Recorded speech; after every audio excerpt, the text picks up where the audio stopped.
India जैसा एक country जहां पे हमारा पॉपुलेशन राइट नाउ, तो we have overtaken China also, we are the most populous country in the entire world. Very true. इतना अगर हमारा पॉपुलेशन है तो डोंट यू थिंक कि इंडिया में सभी लोगों को लेटेंट टीबी है? बिल्कुल हो सकता है। अब जस्ट एक एग्जांपल, फॉर एग्जांपल छोटा एग्जांपल देता हूं। Mumbai local train correct, supposed to be called as a lifeline of Mumbai. 100%. But just imagine, even you would have traveled once in local train, I'm very sure. I have also traveled, right? How do we travel?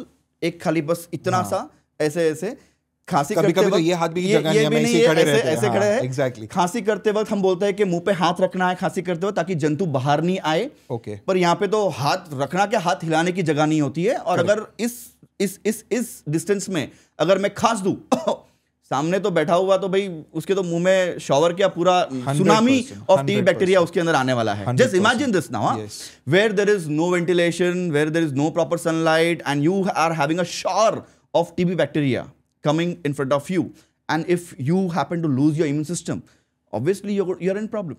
So latent phase इस वक्त तो मैं कहूँगा कि maximum each one of us are being infected by TB. We need to take care of immune system. It is very important. But उसका मतलब ये नहीं कि पैनिक हो जाओ सब लोग, मैं ये नहीं कहूँगा। यहाँ पे एक बहुत बड़ी चीज़ है, किसी को पैनिक होने की जरूरत नहीं है। खाली अपनी इम्यून सिस्टम पे ध्यान दीजिए, खाना पीना अच्छा रखिए, हाई प्रोटीन डाइट को आप इन्वॉल्व कीजिए आपके डाइट में। डाइटिंग नहीं कीजिए, और डाइटिंग अगर उसको हम कहते हैं कि डीप फ्राइड को बंद करना है तो चलेगा, जंक को बंद करना चलेगा। बाकी इम्यून सिस्टम अगर अच्छा रखेंगे तो कोई प्रॉब्लम नहीं है, कोई इश्यू नहीं है। So this is a proper thing, India has got latent बिल्कुल टीबी वैसा जो है। बिल्कुल बिल्कुल। बट चलो ठीक है, अभी आप प्रैक्टिस करते मुंबई जैसे शहर में, अभी आपने जैसे बता दिया लेटेंट टीबी है, लाइफलाइन आपने बता दिया। आपको क्या लगता है कि क्या फैक्टर्स है जिसके कारण टीबी फैलता है? What are the conditions, what are the social norms and everything?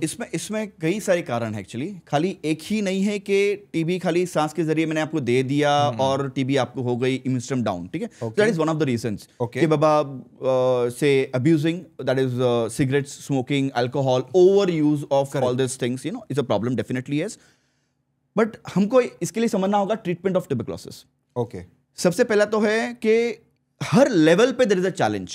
Okay, and challenge starts from diagnosing tuberculosis. सबसे पहले तो अगर मुझे खांसी है मोर देन 2 वीक्स, कई बार हमारी ये मेंटालिटी है कि खांसी है तो क्लाइमेट चेंज हुआ इसके लिए खांसी है, मुझे एलर्जी है इसके लिए खांसी है, मेरे खानदान में किसी को कोई प्रॉब्लम नहीं हुआ है तो मुझे क्यों प्रॉब्लम होगा? आई एम वेरी श्योर कोई प्रॉब्लम नहीं है, ये 2 दिन में चली जाएगी खांसी। हम वो खांसी को 2 दिन तक वेट करते हैं जाने के लिए, घरगुती इलाज करते हैं, काढ़ा पीते हैं, हल्दी का दूध पीते हैं। कोविड ने हमें सिखा दिया है कि ये काढ़ा, वो काढ़ा, ये हल्दी का दूध और सब कुछ पूरा बराबर। But it is not only that. अगर cough, we should be very much clear over here, let us accept things over here. अगर ये खांसी 2 हफ्ते से ज्यादा आपकी चल रही है, please suspect and get yourself completely diagnosed thoroughly कि मुझे ये जो खांसी है कहीं टीबी की खांसी तो नहीं है, ये जानना बहुत जरूरी है।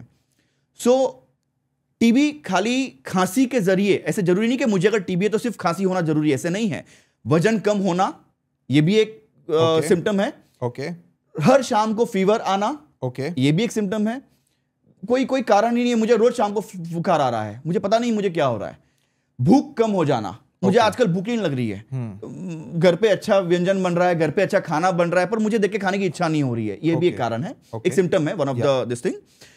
खांसी मोर देन 2 वीक्स, कोई गांठ गर्दन पे हो, या कोई गांठ बगल में, या कोई गांठ झांगों पे, या कोई अन्य गांठ अगर हो कि भाई सडनली ये हफ्ते भर से मैं महसूस कर रहा हूं यहाँ पे कोई गांठ है, मुझे पता नहीं ये गांठ क्यों आई, कहां से आई, तो इसको आपको डॉक्टर को मिलना है, उनको पूछना है कि गांठ क्या है, क्यों है, उसका डायग्नोसिस आपको कराना बहुत जरूरी है। ओके, हो सकता है वो टीबी की गांठ हो। ओके, क्योंकि टीबी आता है सिर्फ सांस के जरिए अंदर, फेफड़ों से आता है, फेफड़ों में आता है, आने के बाद वो कहीं पे भी शरीर में जा सकता है। ओके, वो जा सकता है, अगर फेफड़ों में उसने घर कर दिया उसे हम कहेंगे पल्मोनरी टीबी।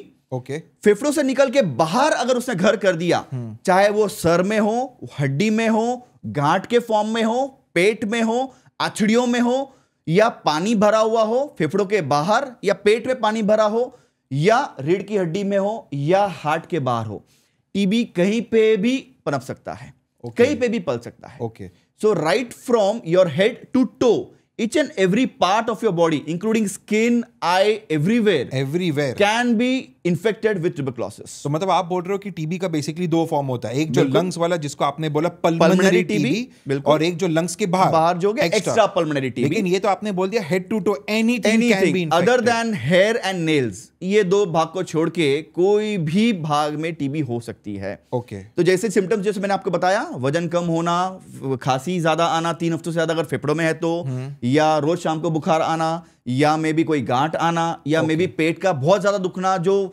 सादे दवाई लेने के बाद भी नहीं ठीक हो रहा है पेट, तो सोनोग्राफी करना है, सीटी स्कैन करना है पेट का। सो जो भाग में तकलीफ है उस भाग का स्कैन करना है डॉक्टर के गाइडलाइंस के अनुसार, और उसको डायग्नोज करना है कि मुझे ये तकलीफ क्यों हो रही है।